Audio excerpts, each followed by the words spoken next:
नमस्कार दोस्तों मौर्य एजुकेशन के ऑफिशियल चैनल में आपका बहुत बहुत स्वागत है। आज का हमारा जो टॉपिक है वो है निवेश। ठीक है, तो गाइज हमारा जो टॉपिक है वो निवेश है और मैं आपको ये कहना चाहूंगा वीडियो स्टार्ट करने से पहले कि प्लीज मेरे चैनल पर अगर आप नए हैं तो बिल्कुल सब्सक्राइब करें और लाइक करें। और साथ में अगर आपको कोई डाउट फंसता है, अगर आपको कोई दिक्कत आ जाती है या कोई भी आपका क्वेश्चन है जो आपसे नहीं हो रहा, आपको कोई दिक्कत आ रही है, तो प्लीज मेरे व्हाट्सएप नंबर पे आप मुझे उसे शेयर कर सकते हैं। ठीक है, और साथ ही आपको वीडियो के ऊपर भी आपको दिखाई दे रहा होगा, मैंने यहाँ पे अपना लोगो और व्हाट्सएप नंबर दे रखा है। अगर आपको यहाँ से समझ में आ रहा तो वहां से भी आप देख सकते हो। तो गाइज प्लीज मुझे अपने कमेंट्स शेयर करो, अपने क्वेश्चन शेयर करो ताकि मैं आपकी हेल्प कर सकूं ज्यादा से ज्यादा।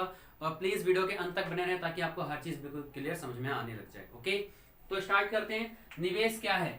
तो निवेश क्या है? निवेश का मतलब क्या होता है? निवेश बेसिकली आप सभी जानते हैं कि निवेश होता क्या है, आप सब भी करते हैं निवेश। लेकिन अगर आप किसी वस्तु पर उपभोग के लिए पैसा खर्च कर रहे हैं तो आपको पता है, मैंने इससे पिछले वाली वीडियो में बताया था कि वो आपका उपभोग व्यय कहलाता है। अगर आप किसी वस्तु पर पैसा खर्च कर रहे हो उपभोग करने के लिए, अपनी आवश्यकताओं की संतुष्टि के लिए, तो आपका उपभोग व्यय कहलाता है। लेकिन निवेश क्या होता है? तो उत्पादक जो होता है, उत्पादक अगर किसी परिसंपत्ति पैसा खर्च कर, जैसे कि प्लांट और मशीनरी पे अगर वो कोई पैसा खर्च करता है तो उसको हम निवेश व्यय कहते हैं। ठीक है, उसको क्या बोलते हैं? निवेश व्यय कहते हैं। ठीक है, निवेश व्यय क्यों होता है? निवेश व्यय इसलिए होता है क्योंकि उत्पादक किसी भी परिसंपत्ति में जो पैसा खर्च करता है वो इसलिए खर्च करता है ताकि अपना उत्पादन बढ़ा सके। ठीक है, ताकि अपना उत्पादन बढ़ा सके। कोई भी उत्पादक परिसंपत्ति पैसा पे पैसा खर्च इसलिए करता है ताकि वो क्या कर सके? उत्पादन बढ़ा सके। इसलिए वो क्या कहलाता है? आपका निवेश व्यय कहलाता है। तो क्लियर होगा कि निवेश क्या होता है। निवेश का मतलब भविष्य में लाभ कमाने के लिए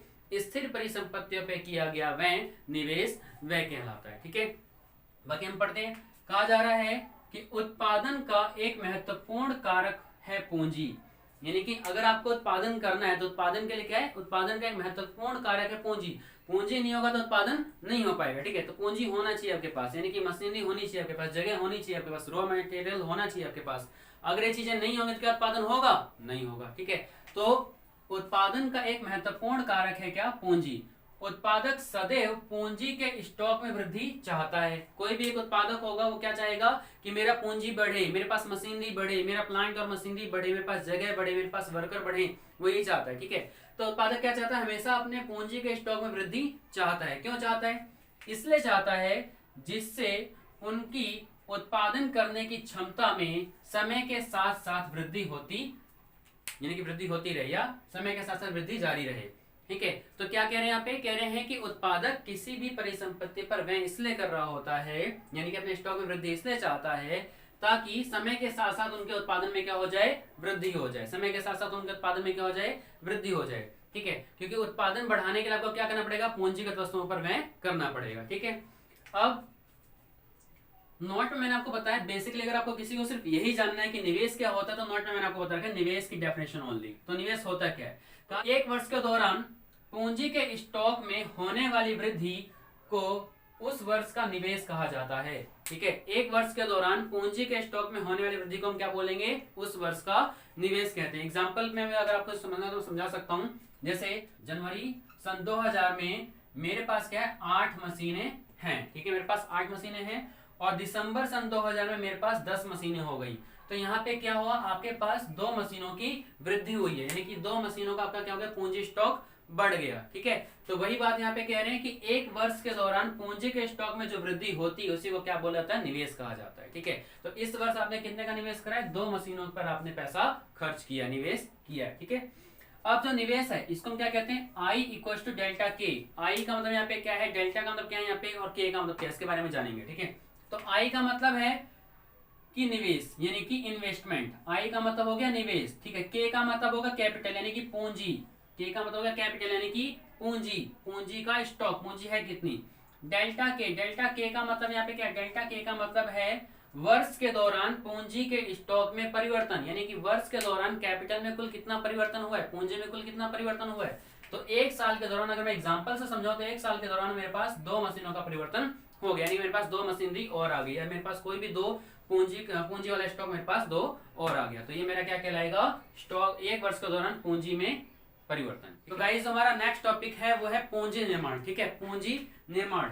तो पूंजी निर्माण क्या है? तो पूंजी निर्माण क्या होता है? तो आपको पता है जो आप स्टॉक में वृद्धि कर रहे होते हो, पूंजी पूंजीगत वस्तुओं में जो वृद्धि कर रहे होते हैं वही आपका क्या कहलाता है, पूंजी निर्माण कहलाता है। तो देखते हैं, कह रहा है कि पूंजी के स्टॉक में परिवर्तन को पूंजी निर्माण कहा जाता है। 1 मार्क्स का क्वेश्चन बनता है पेपर के अंदर, ठीक है, कि पूंजी निर्माण क्या है, ठीक है, क्लियर है। इसके बाद हम बात करेंगे प्रकार की, किसके प्रकार की, निवेश के प्रकार की, ठीक है, हमारा अभी निवेश ही चल रहा है, ठीक है।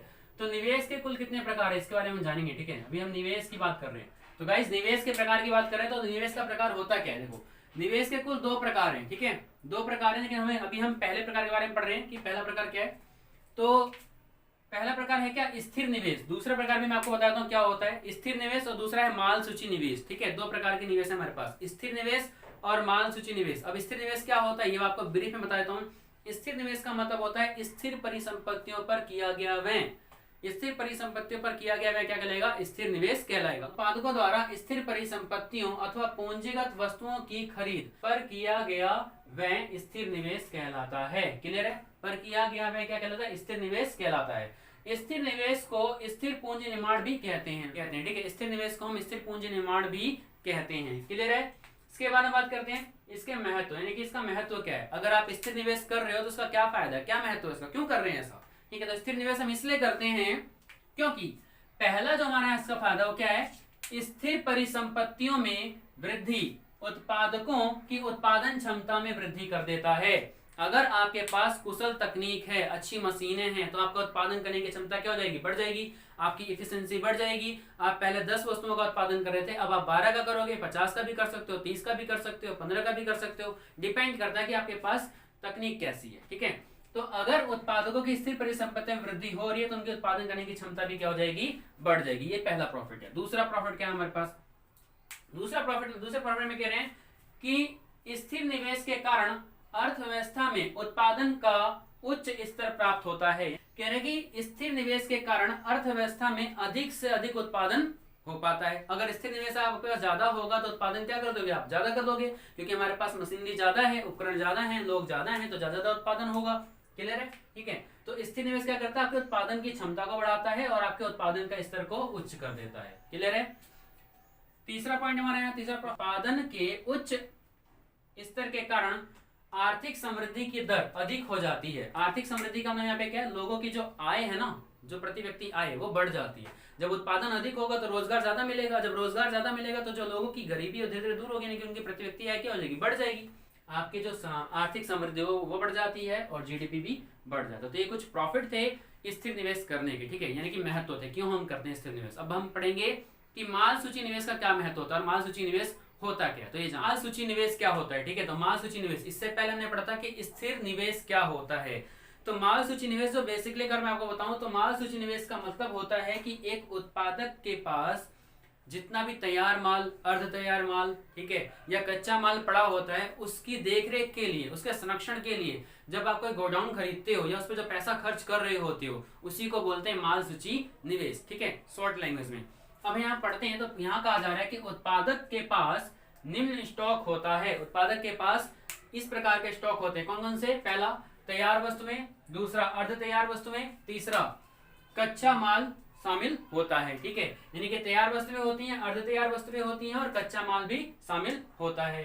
तो इनको हम बोलते हैं, इन्हें हम बोलते हैं माल सूची स्टॉक। क्या बोलते हैं इसे, माल सूची स्टॉक बोलते हैं। क्वेश्चन ये बन सकता है कि माल सूची स्टॉक क्या होता है। तो माल सूची स्टॉक होता है कि उत्पादकों के पास जितना भी स्टॉक कहलाता है वो सारा का सारा क्या कहलाएगा, माल सूची स्टॉक कहलाएगा। उसमें क्या क्या आता है, तैयार वस्तुएं, अर्ध तैयार वस्तुएं और कच्चा माल, ये चीज उसके अंदर आती है, ठीक है।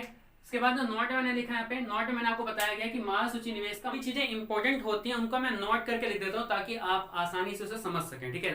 तो इंपॉर्टेंट यहाँ पे ये है कि माल सूची निवेश की जो बेसिकली डेफिनेशन वो क्या है।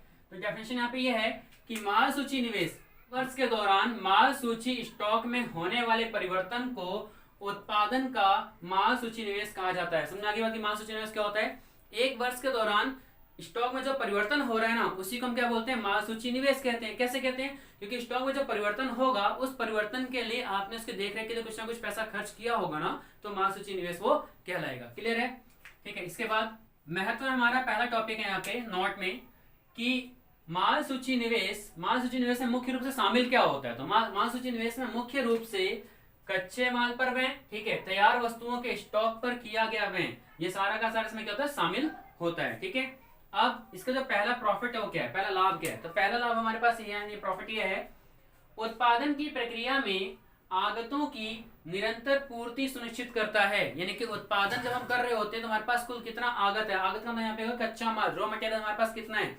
अगर हमने माल सूची निवेश पर पैसा खर्च कर रखा है, हमने कच्चे माल के लिए गोडाउन इकट्ठा कर रखा है, नहीं गोडाउन ले रखा है, वहां पे हमारा कच्चा माल इकट्ठा हो रखा है, तो ऐसे में हमें पता रहता है कि हमारे पास रॉ मटेरियल कितना, नहीं कि हमारे पास आगत के रूप में परिसंपत्ति है कितनी। ठीक है, तो ये चीजें कौन बताता है, माल सूची निवेश की वजह से हमें मालूम पड़ जाता है। कह रहा है कि उत्पादन की प्रक्रिया में आगतों की निरंतर पूर्ति सुनिश्चित करता है कि आगत कितने हमारे पास हैं, आगत का मतलब रॉ मटेरियल या फिर हमारे पास जो वस्तुएं पड़ी हुई वो कितनी है। ठीक है, दूसरा, बाजार की अनिश्चितताओं से बचाओ। अब बाजार की अनिश्चितताओं से बचाव का मतलब क्या, बाजार की अनिश्चितताओं का मतलब होता है, मान लो मार्केट में रॉ मटेरियल का जो प्राइस है वो बढ़ जाता है उत्पादक के लिए, तो ऐसे में उत्पादक के पास पहले से ही स्टॉक पड़ा हुआ है, तो उत्पादक को उस बढ़ी हुई कीमत को नहीं वहन करना पड़ेगा, यानी कि बढ़ी हुई कीमत उसको नहीं देनी पड़ेगी। क्यों, क्योंकि उसके पास पहले से स्टॉक पड़ा हुआ है, तो बाजार की अनिश्चितताओं से बच जाएगा और उसे कम लागत में अधिक प्रॉफिट होने लगे। क्योंकि जब कच्चा माल महंगा आएगा तो जायज सी बात है कि वस्तुएं भी महंगी बिकेंगी। ठीक है, तो ऐसे में क्या होगा कि आपको अधिक से अधिक प्रॉफिट होने लग जाएगा और आपके पास माल सूची निवेश करने की वजह से आप इन बाजार की निश्चितताओं से भी बच जाएंगे। ठीक है, यानी कि बाजारी कीमत का सामना आपको नहीं करना पड़ेगा। तीसरा पॉइंट है, स्टॉक सुनिश्चितता बाजार में उत्पादन में संभावित मांग को पूरा करने में सक्षम बनाता है। कह रहा है कि स्टॉक सुनिश्चितता यानी कि स्टॉक जो आपके पास है ये कैसे मालूम पड़ेगा, अगर आपने माल सूची निवेश पर पैसा खर्च कर रखा है, आपके पास एक अच्छा गोडाउन है जहां पे सारा का सारा तैयार माल पड़ा हुआ है, तो आप कभी भी जाकर अपने एक एम्प्लॉय को बोलेंगे कि जाओ और पता लगाओ कि मेरे पास कुल कितना तैयार माल पड़ा है, कितना स्टॉक मेरे पास पड़ा हुआ है, तो वो क्या करेगा, सुनिश्चित करेगा कि आपके पास स्टॉक कितना है। तो बाजार में उत्पादन की संभावित मांग, यानी कि बाजार में आपकी वस्तु की कुल कितनी मांग है उसकी आप पूर्ति कर सकते हो, पूर्ति करने में आप सक्षम रहोगे। लेकिन अगर आपको स्टॉक ही नहीं पता तो आप पूर्ति कैसे करोगे उसकी। ठीक है, अब अगला जो पॉइंट है हमारे पास, अनचाहा स्टॉक। ये बहुत इंपॉर्टेंट है कि अनचाहा स्टॉक क्या होता है। अनचाहा स्टॉक उसको कहते हैं गाइस जो ऐसा स्टॉक जो कई बार हम हमारे ना चाहते हुए भी बच जाता है। जैसे मान लो कि मैं वॉशिंग मशीन का विक्रेता हूं, ठीक है, और मैंने इस बार 500 वॉशिंग मशीन खरीद ली है कि मैं इसको बेचूंगा, तो 500 वॉशिंग मशीन को मैंने इस बार खरीदा है, लेकिन उनमें से सिर्फ 300 ही वॉशिंग मशीन मेरी बिकी हैं, 300 वॉशिंग मशीन मेरी बिक गई है। 500 मैंने खरीदा था जिसमें से 300 वॉशिंग मशीन मेरी क्या हो गई, बिक गई हैं। तो अब अगर रिमेनिंग की बात करें तो 200 वॉशिंग मशीन ऐसी मशीनें होंगी जो मेरा अनचाहा स्टॉक है, क्योंकि मैं इस सीजन में उसको बेच नहीं पाया हूं, मैं उसको अगले सीजन में बेचूंगा। ठीक है, तो इस सीजन का जो मेरा अनचाहा स्टॉक होगा वो मेरा क्या कहलाएगा, 200 बचा वो क्या कहलाएगा, मेरा अनचाहा स्टॉक कहलाएगा। तो ये मेरे हानि को दर्शाता है, मेरे लॉस को दर्शाता है। तो यहाँ पे अनचाहा स्टॉक उसे कहते हैं जितने की एक उत्पादक संभावना रखता है कि इतना स्टॉक मेरा बिकने वाला है, परंतु उससे कम स्टॉक बिकता है और कुछ स्टॉक उसे बचा कर रख देना पड़ता है गोडाउन में, ताकि वो अगले सेशन में या अगले सीजन में उसे बेच सके। ठीक है, तो गाइस मैं भी आपको बिल्कुल समझ में आ रहा हूँ, कोई दिक्कत नहीं होगी। अगर इसके बाद कोई दिक्कत या कोई परेशानी आती है तो प्लीज आप मेरे व्हाट्सएप नंबर पे मुझे क्वेश्चन भेजें। आपका बुक से रिलेटेड अगर कोई क्वेश्चन है या उससे बाहर अगर कोई क्वेश्चन है तो भी आप मुझे भेज सकते हैं, मैं कोशिश करूंगा कि आपको उसको सॉल्व आउट कर सकूँ। वीडियो चाहे वीडियो बना के दूंगा, नहीं तो मैं आपको बकायदा व्हाट्सएप पे भी आपका आंसर दूंगा। ठीक है, चैनल को लाइक करें, सब्सक्राइब करें और मेरे चैनल पे ऐसे ही बने रहें।